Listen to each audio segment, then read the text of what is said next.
మోకాళ్ల నొప్పులు, gas, gut health వంటి సర్వ రోగాలకు నివారణి అరుణ యోగా ఆముదం. సార్ ఇప్పుడు వచ్చిన ఎస్ఐ కానిస్టేబుల్ నుంచి ఎస్ఐగా ప్రమోట్ అయ్యాడు సార్. సార్ మనం ఏం చేసినా చూస్తూ ఊరుకోవడానికి అతను మామూలుడు కాదు సార్.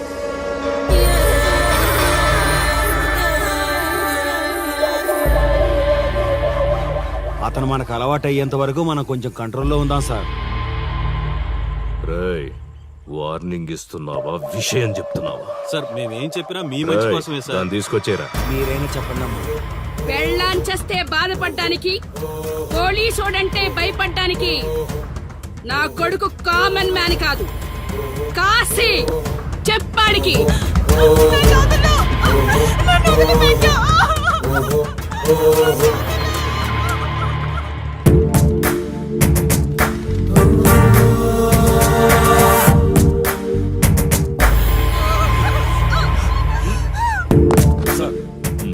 మీరున్నారంటే ఇక్కడ ఎంక్వైరీ చేయడానికి వచ్చాం సార్. కాశీ అంటే ఎవడెక్కడ? నా కొడుకు ఊళ్ళో లేడు, వస్తే కౌరెడతా, అప్పుడు రా. కనిపిస్తే అరెస్ట్ చేసి నీకు కబురెడతా, అప్పుడు నువ్వే రావాలి. నీ పెంపకం కరెక్ట్ కాదు. పదండి.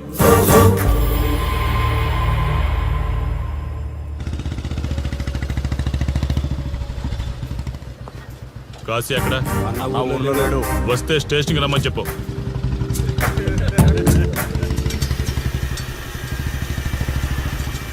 కాశీ ఉన్నాడా? ఇక్కడ లేడు. ఏమిటి సార్ ఆలోచిస్తున్నారు?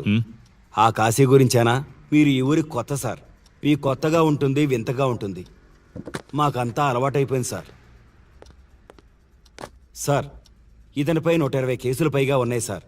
అవి ఈ కాగితాలకే పరిమితమైనాయి సార్.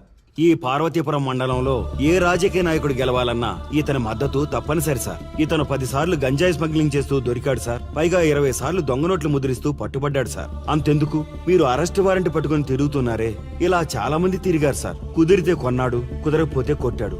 మనకు కుటుంబాలు ఉన్నాయి సార్. నీ పేరుంటేనే వణుకు పుట్టాలన్నా.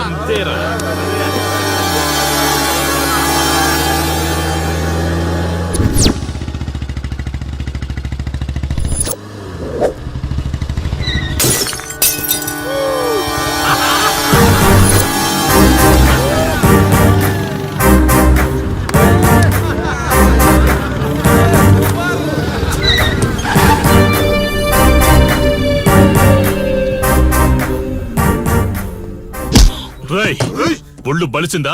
రోడ్డు మీద తాగుతున్నావు?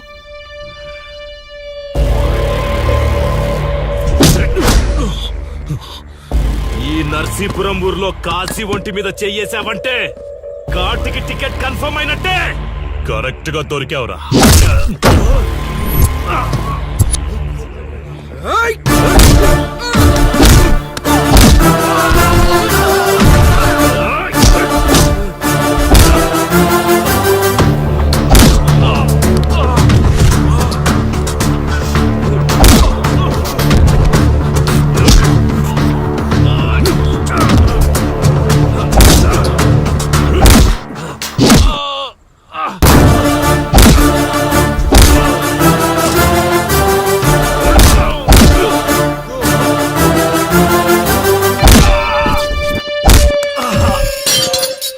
సార్, మీరు చాలా రిస్క్ చేస్తున్నారు సార్.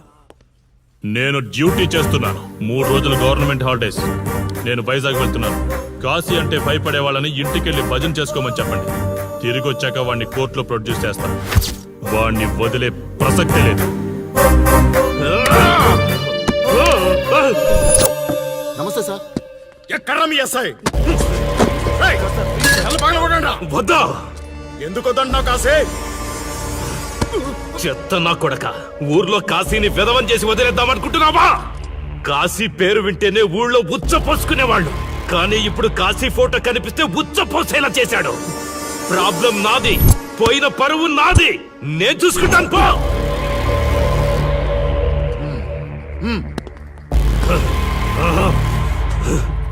చైత్ర, స్టేషన్కి వెళ్ళొస్తాను. Okay daddy. ఇదేం ఇల్లండి, బూత్ బంగ్లాలా ఉంది, అసలు కళగానే లేదు. నువ్వేంట్రా ఇక్కడ? జీవితాంతం జైల్లో ఉంటాననుకున్నావా? ఏమండి,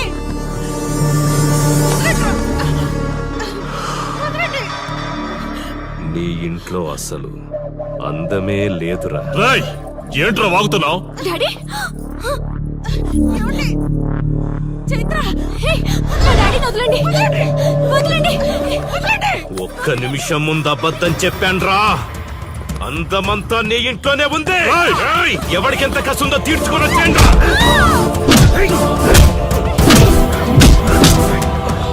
ఏమండి? ఏమండి? చైత్ర అండి చైత్ర అండి.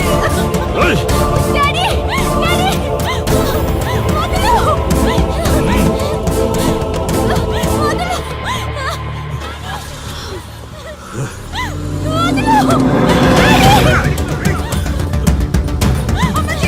రాయ్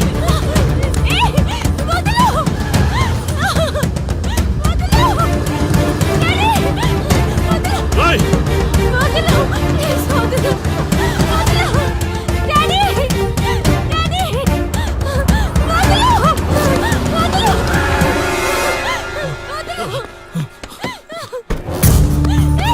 రా రా రా. నీ డ్యూటీ నువ్వు చేసుకో, తప్పు లేదు. నా పెళ్ళాం కేసులో వేలు పెట్టి నా గురించి తెలుసుకోకుండా ఈ ఊర్లో అడుగు పెట్టి నేనంటే భయపడే ఈ జనం ముందు నా మీద చెయ్యి వేశావు, అది తప్పు. చూడు చూడు, నువ్వేం పోలీసోడివిరా.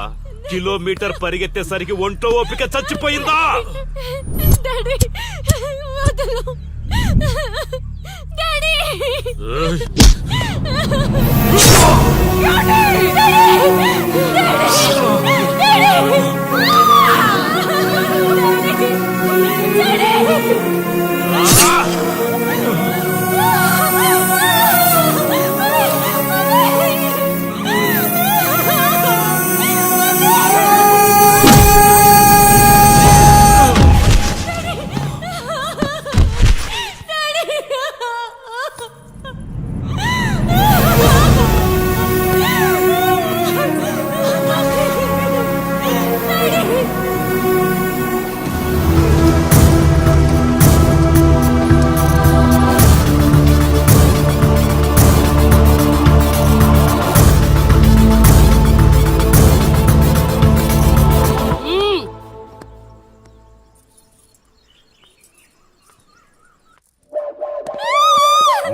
కాశీ,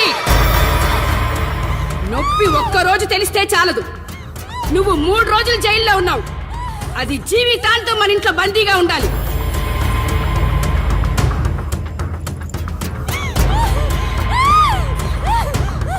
కట్రా తాళి. ఎక్కడికి పోతావే?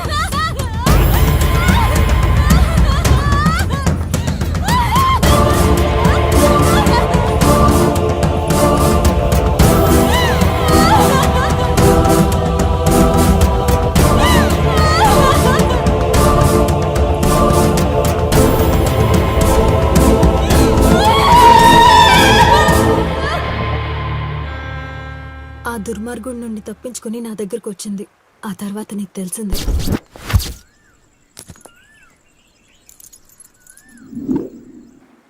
ఇంతకీ ఏ ఊరన్నావు?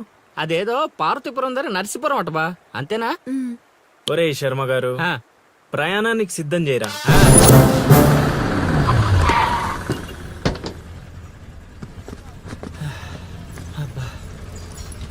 బా, ఊరు చాలా పెద్దదిలా ఉంది. ఎక్కడ వెతుకుతావు? రే శర్మ గారు, నడవడానికి కాళ్ళు, తిరగడానికి ఓపిక 2 ఉన్నాయి కదా.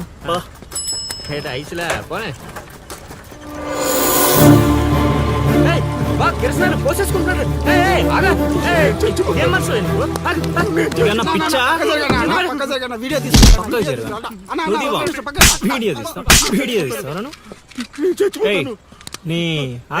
మాట్లాడుతున్నాడు కదా, ఆగలేవా? అసలు నీ ప్రాబ్లం ఏంటి?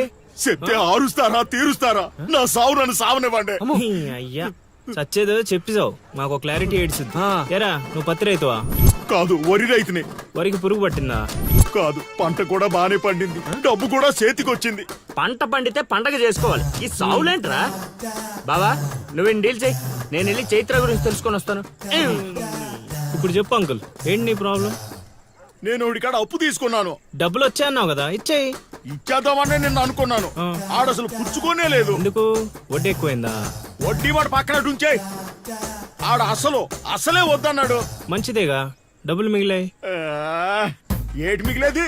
సిక్కంతా ఇక్కడే ఉంది.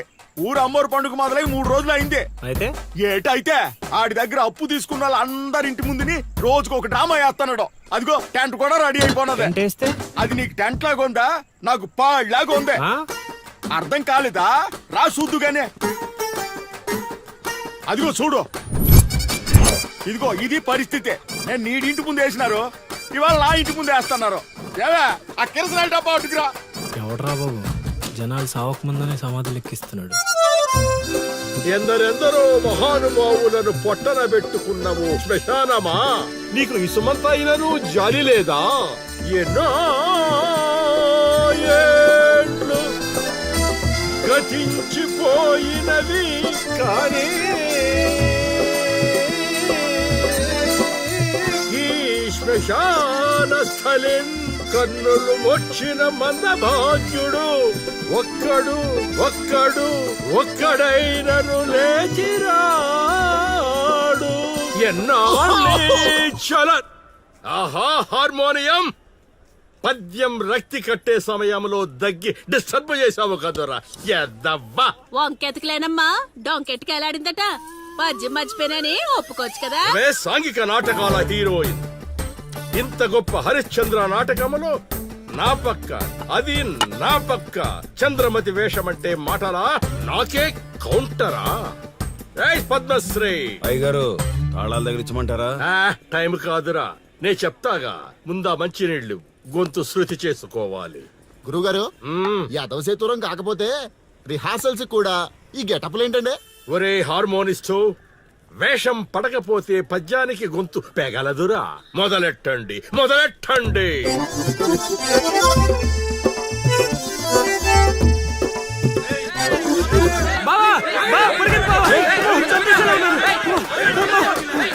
ఏం చేసావురా? నేనేం చేయలేదు బావా. ఈ ఊళ్ళో చైత్ర అనే అమ్మాయి ఉంది, మీకు తెలుసా అని అడిగా. అంతే, చైత్ర అంటే చిత్ర అని వినిపించిందట. దాని పిల్లవట బావా. అరే శర్మగా, నీ ఎంత పని చేశారా? చైత్రాన్ని చిత్ర అనుకుంటేనే 10 కిలోమీటర్లు పరిగెత్తించారు బావా. ఇంకా నయం, డైరెక్ట్ గా వెళ్ళా కాశీగాడిని అడగలేదు. కూర్చోబడిపోతుంది బావా. చైత్రం వెతికి రూట్ ఇది కాదురా. మరేంటో తమరే చెప్పండి బాబు. అమ్మా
ఏటి పాట ఆగింది? పాట ఆగిపోయింది, జనాలు కూడా వెళ్ళిపోతున్నారు. అలా కొయ్యిలా నిలబడపోతే 10 రూపాయలు ధర్మం చేయొచ్చు కదా. హతవిధి కళాకారుడు యాచించుటయా? కళామ తల్లికి తీరని అవమానము కదా. అంటే ఆ రోజుల్లో రాముణ్ణి వెతుక్కుంటూ లవకుశులు ఆ ఊరు ఈ ఊరు గానం చేసుకుంటూ తిరిగారు కదా. మేము కూడా ఓ కళా పిశాచి ఉన్నాడని. కళా పిశాచి కాదు, పిపాసి. అదే కళా పిపాసి ఉన్నాడని తెలుసుకొని ఆయన కోసం వెతుక్కుంటా. అవును. ఏమిటి, నా ఊళ్ళో నాకు తెలియని అంత గొప్ప కళాకారుడు ఒకడున్నాడా? ఉన్నాడు సార్, ఆ? పిచ్చప్పారావు అని, అలియాస్ సుయోధన సార్వభౌముడు. నిజంగానే ఏడిపించప్పారో బా. ఎందుకు సార్ అలా ఏడుస్తున్నారు? 10 రూపాయలు అడిగామా నేనా? వద్దులేండి సార్. ఆగండి నాయన. మీరేటండి, అసలే మాకు టైం లేదు. పక్క వీధికి వెళ్ళి అడుక్కోవాలి. నీకు అవసరం లేదు నాయన. ఏ ఈ రోజు మొత్తం కలెక్షన్ మీరే ఇచ్చేస్తారా? కాదు నాయన, మీరు వెతుకుతున్న ఆ పిచ్చి అప్పారావు అలియా సుయోధన సార్వభౌముణ్ణి నేనే నాయన. బాబు గారు లేవండి లేవండి లేవండి, అవసరం లేదు నాయన. ఏ మా కోసం మీరు అడుకుంటారా ఏంటి? లేదు లేదు, మీ ఆకలి నేను తీరుస్తాను. ఒరే పద్మశ్రీ, అయ్యగారు తాళాలు తగిలించమంటారా? ఇప్పుడు కాదురా, ఇంకా దానికి టైం ఉంది. ముందు వాళ్ళ దగ్గరున్న వాయిద్యాలు తీసుకో. ఇప్పుడు వాళ్ళు మన అతిథులు, అర్థమైందా? రా. ఇంతకీ మన దేవురు నాయనా? సిల్కలూరుపేట. ఓహో, అవును, అక్కడ కళాకారులు ఎక్కువే. అవునవును, అక్కడ అన్ని రకాల కళాకారులు ఎక్కువే. అవును, ఈ లవకుశులుగానే ఎందుకు చేయాలనుకున్నారు? ఏ రాముడు కృష్ణుడు చేయొచ్చుగా. అంటే చిన్నప్పటి నుంచి అలవాటు చేసుకున్నాను సార్. వయసు పెరిగిన కొద్దీ మీసాలు గడ్డాలు పెరిగిపోయాయి. అవునండి, వాటికి ఎరువులు వేయాల్సిన అవసరం గానీ నీళ్లు పోయాల్సిన అవసరం గానీ ఉండదు కదండి, వాటంతటో పెరుగుతుంటాయి. అవునయ్యో, ఈ ఊరంతా నా కళకు అభిమానులే. నా అంత గొప్ప కళాకారుడు కావాలంటే మీరు కూడా నాతో ఉండిపోండి. సార్ ఆ ఇల్లే వద్దు సార్. ఏది అదా? కాశీ అని మా బంధువుల ఇల్లే. ఓహో. అదిగో ఎదురుగా వస్తోంది అమ్మవారి ఊరేగింపు, ఆ ఇంటికే వెళుతోంది. చూడు బాబు, ఇదే మా ఇల్లు. ఈ కళాపిపాసి ఆహ్వానాన్ని స్వీకరించండి. రండి. సార్ ఇవన్నీ మీకొచ్చినవేనా సార్? కొన్ని తెచ్చి పెట్టుకుంటే నీకు కూడా వస్తాయి బాబు. పార్వతి, కళని కళాకారుల్ని అవమానిస్తున్నావు. అలానే కదా బంగారు ప్రాసులు కాస్త దాన్ని ప్రాసులు చేసేశారు. ఆ ధాన్యాన్ని బియ్యం చేసి తింటేనే కదమ్మా బంగారమైన సంపాదించగలం, లేదా బంగారంలో బతకగలం. సెహవాడ్ సెహవాడ్, నీ మాటతోనైనా కొందరి కళ్ళు తెరుచుకోవాలి. అన్నట్టు వీళ్ళు ఆ అర్థమైంది. ఏమే ఇంకో ఇద్దరు కంట వండి పడే తినిపోతారు. సత్రంలో తయారైంది కొంప. ఇది 1980లో వచ్చింది, ఇది 90లో వచ్చింది. సార్ ఇవన్నీ మనకొచ్చినవని చెప్పుకోకపోతే బతకలేదు సార్.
ఏం ఆలోచిస్తున్నావు?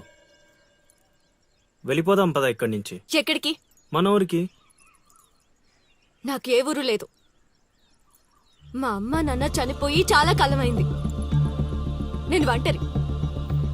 అయినా నన్ను రమ్మడానికి నువ్వెవరు? అదేంటి అలా మాట్లాడుతున్నావు? నీకేమన్నా పిచ్చా? పద వెళ్దాం. ఒక్కసారి చెప్తే అర్థం కాదా? అయినా నీకు నాకు ఏంటి సంబంధం? ఏంటి సంబంధమా? ఒంటరి అన్నావు కదా, అదే ఒంటరిగా ఉన్నప్పుడు నీ మనసును అడుగు. నేను నిన్నెంత ప్రేమిస్తున్నానో నువ్వు నన్ను అంతే ప్రేమిస్తున్నావు అని అదే చెప్తుంది. నేను నీకు చెప్పానా? అయినా నువ్వే గాలికి తిరుగుతావు. ఎప్పుడు ఎలా ఉంటావో నీకే తెలీదు.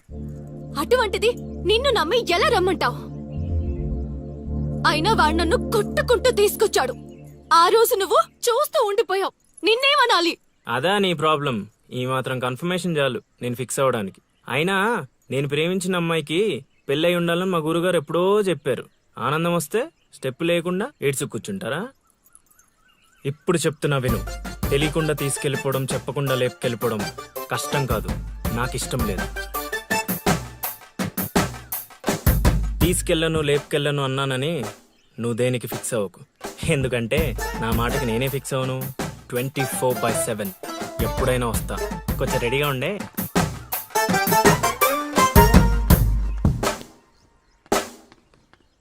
రే కాశీ, ఇంట్లో దేవుడున్నాడు. ఈ 10 రోజులు పద్ధతిగా ఉండమని చెప్పా నీకు.